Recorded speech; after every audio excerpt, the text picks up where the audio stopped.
Russia's great wealth, also its great vulnerability. The country's fortunes are so bound to black gold that the Russian ruble rises and falls with the price of oil.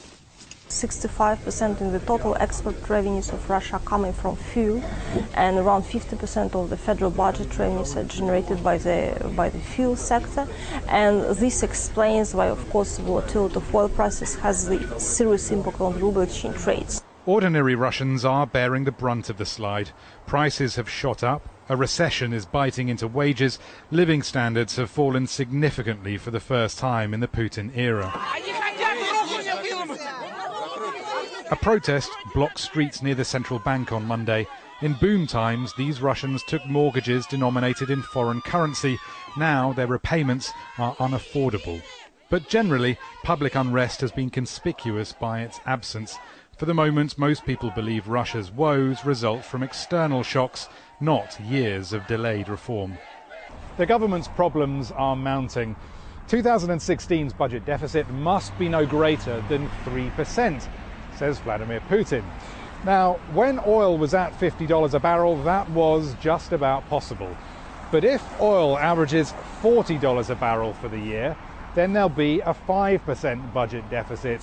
And if oil stays where it is now, roughly $30 a barrel, then Russia is looking at a 7% budget deficit.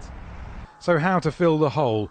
Well, there's no catch-all solution. Imminent spending cuts will help a bit, as will a planned bond sale and a hike in oil export taxes. And a scheme from 2008 to sell off state companies like Aeroflot and Rosneft is back on the agenda.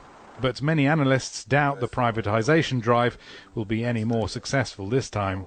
The state's been saying for years, and I think everybody at the top realises that the government has to get out of business. It's a bad manager of business. The trouble is that the investment climate, given both the economic crisis here in Russia, the poor corporate governance, all those kind of issues, and on top of that, the tension with the West and the sanctions, the prospects of them selling anything is, if you ask me, next to zero. Russia does have an immediate lifeline, 2 rainy day funds full enough to cover even a 5% deficit. But drain those now and there'll be little left to turn to in 2017 if oil prices stay low. Rory Challens, Al Jazeera, Moscow.